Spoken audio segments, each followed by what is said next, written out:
y'all, welcome to Back to Basics with Crystal. So I'm in the kitchen today and I'm doing some bean canning experiments. Now yesterday I canned up 18 pints and 6 quarts of baked beans. Here's one of my pint jars right here.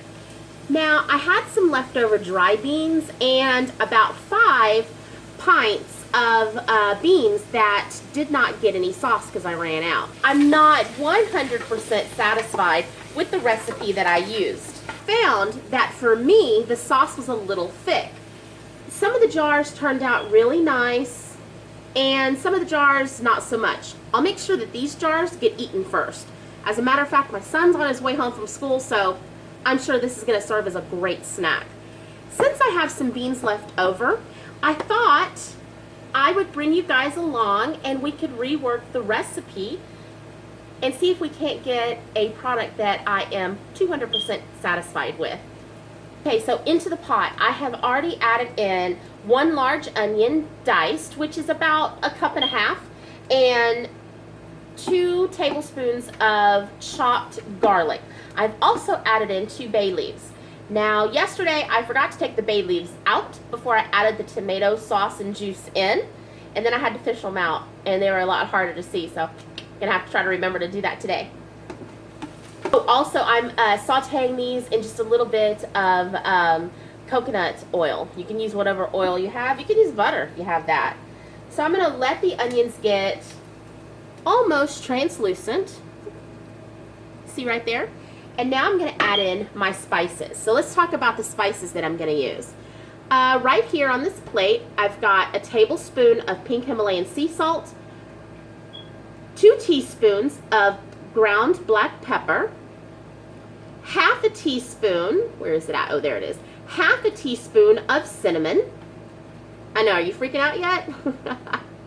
I have got 2 teaspoons of ground clove, 2 teaspoons of allspice, and right in the middle, that guy right there, that is a tablespoon of my jalapeno powder.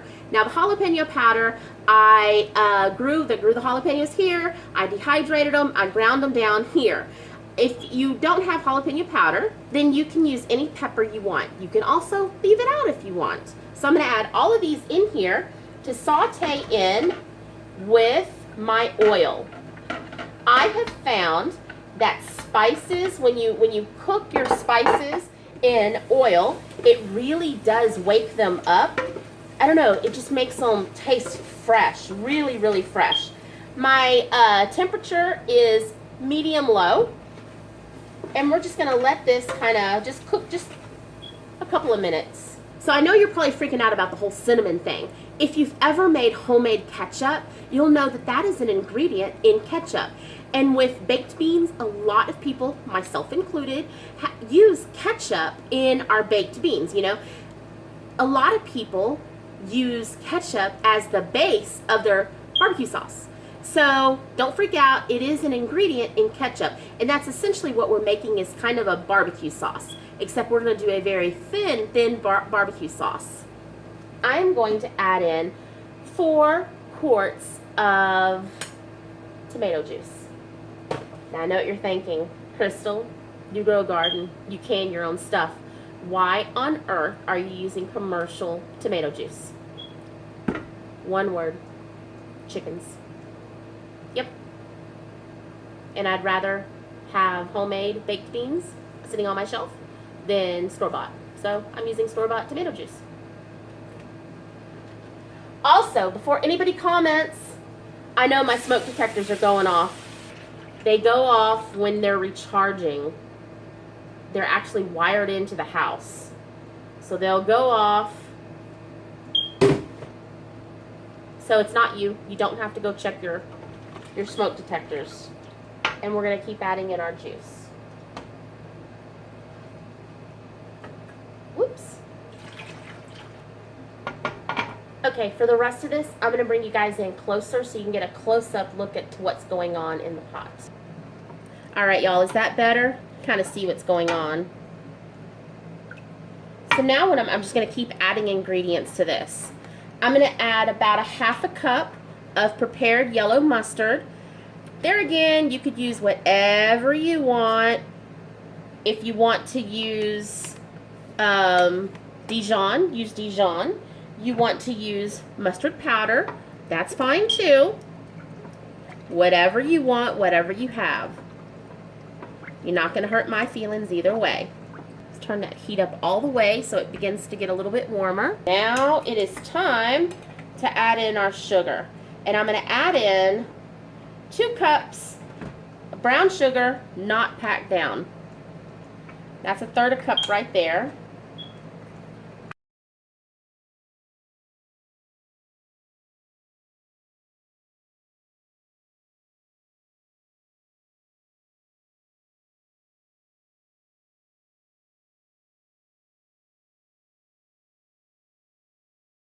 Two cups. Hopefully I didn't lose count. I've been known to do that before. Now let's add in 1/4 cup of apple cider vinegar. And this is just regular apple cider vinegar that I'd can with. It's not raw. So I think it's like a 5% acidity. Okay, last ingredient to go in is going to be our molasses.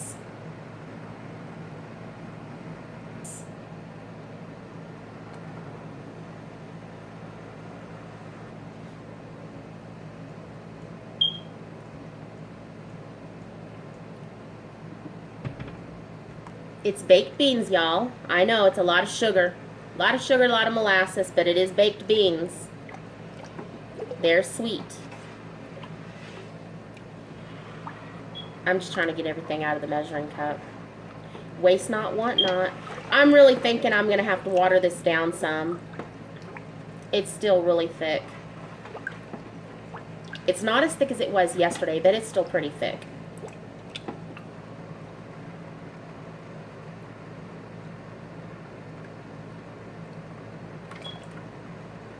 Ta-da! We are at a rolling boil.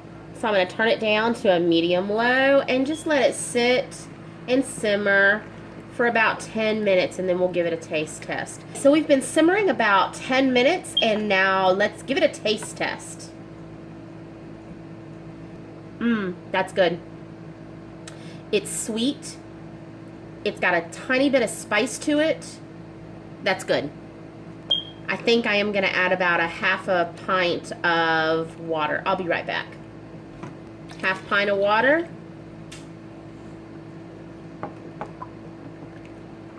And I'm going to go ahead and turn the heat off.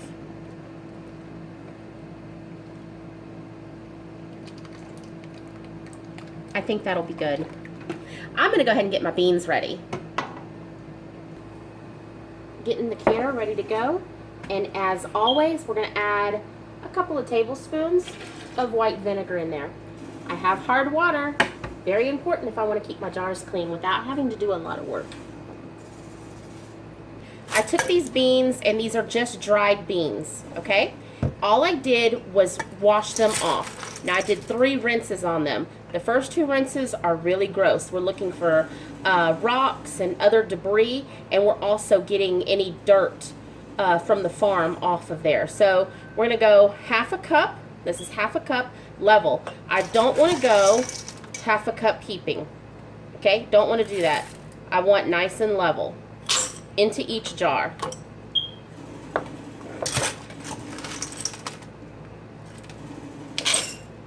Now before y'all jump on me, it is not necessarily USDA canning approved, blah blah blah. This is more a little on the rebel side. But looking into it to decide whether I wanted to do this or not, I saw that commercial canners don't soak their beans first. They don't. They just put them into a can and put them into their big pressure cookers and cook them away.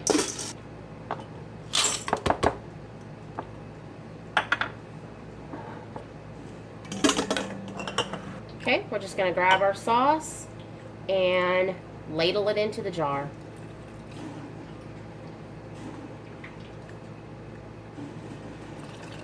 I'm going to leave a generous 1-inch headspace. I'm just going to grab a chopstick, and we're just going to kind of burp this. Just Got a generous 1-inch headspace right there. Set it aside.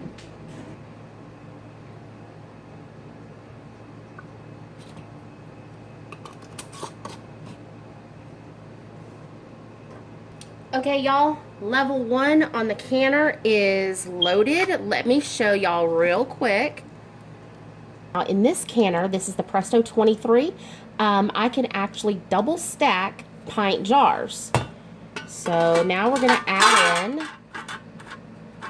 this divider right here, and this is going to keep my jars from tipping over. Now, these are the beans that I prepared with the traditional soak method.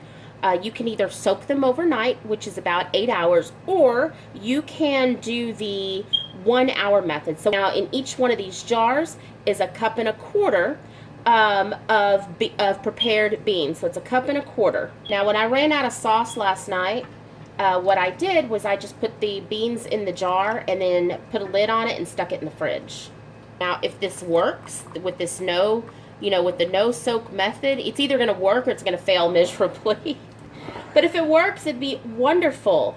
I did read the only reason why people soak them, it was like the science of beans or something like that. The only reason why you soak them is to remove some of the, now I can't remember the technical terms for it, some of the stuff that makes people gassy.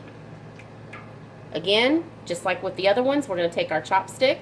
You can use that little tool, the little burping tool. You can use that.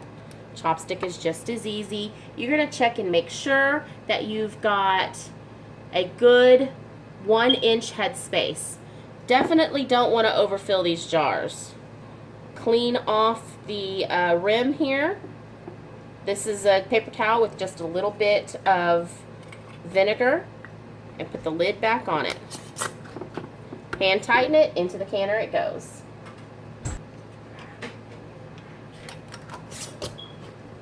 Hand tight, into the canner. Now I've got room for 1, 2, 3, 4, 5. I've got room for about 5 more jars. I think let's get some chickpeas into this canner. So here are my chickpeas or garbanzo beans, whatever you call them.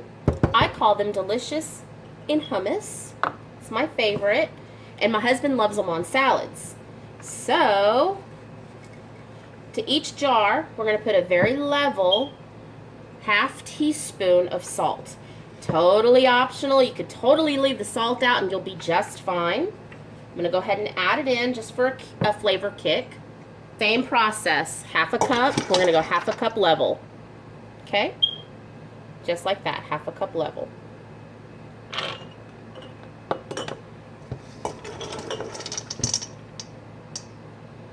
Half a cup level. So to each one, I'm just adding cold water. I guess I could have added hot water. And 1-inch headspace. I'll have to clear that one out. Just like we did before.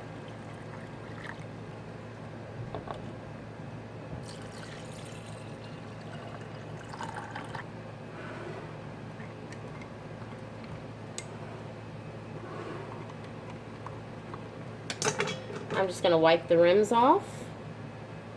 So I'm just putting the lids on. And now the rings. Hand tight, into the canner they go. Okay, here they are. You can see the canner is really heating up now. And these jars will heat up as the canner heats up. So I'm not really concerned about it. So now it's time to put the lid on.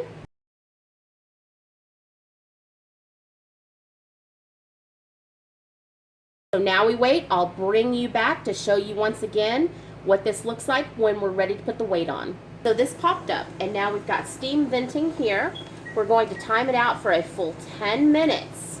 Okay, y'all, it's been 10 minutes. We have our little weight. We're going to put it on the canner. Instant quiet. I say it every time. Instant quiet. Now for my altitude, I do 10 pounds of weight.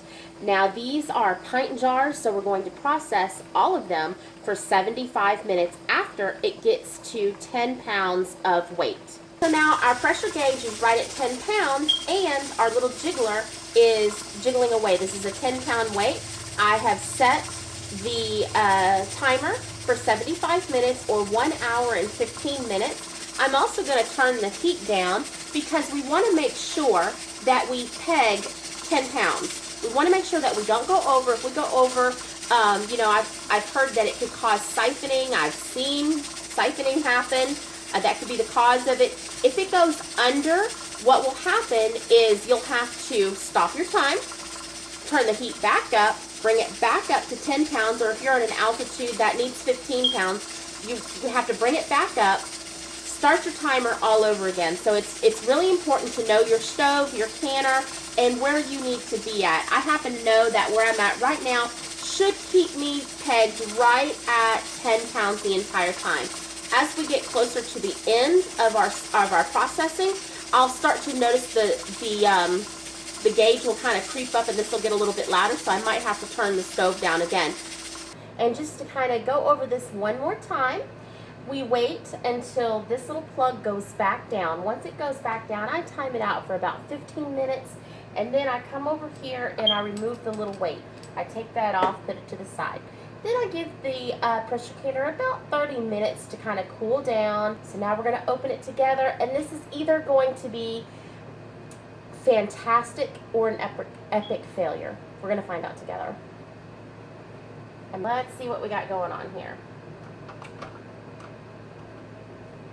These are garbanzo beans or chickpeas, and there they are. They look nice. You see it's still bubbling. Now you want to put these in a draft-free area.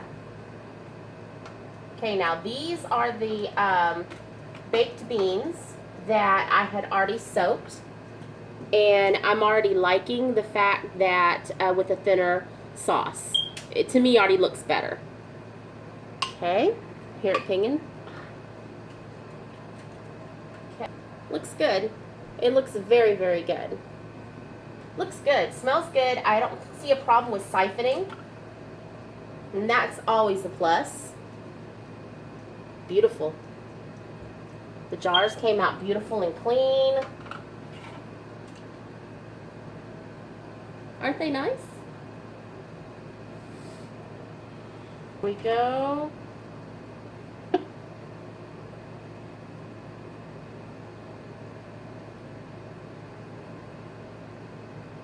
Looks pretty. That's just some of the tomato. That's just some of the tomato right there. It filled up the jar nicely. I can't believe how full that jar is. The color is a lot better on the ones that we didn't soak, comparatively speaking. There is a no soak, and there's a soak. The color is much richer on the no soak. I have some black beans that I need to do and some pinto beans, and so I think that I'm going to fill up the canner again tomorrow with no soak black beans and pinto beans, and then maybe I'll post a picture on Instagram of that. Well, that is it of the video today. I will post in the description below my recipe for the sauce so you guys can try it. And then, you know, you can try the soak versus no soak, however you want to do it. But so far, I'm not crying. Guys, I hope you liked the video. If you do, please hit that subscribe button, and don't forget to hit the little bell. Share with all your friends, and until we talk again, you guys be blessed. Bye now.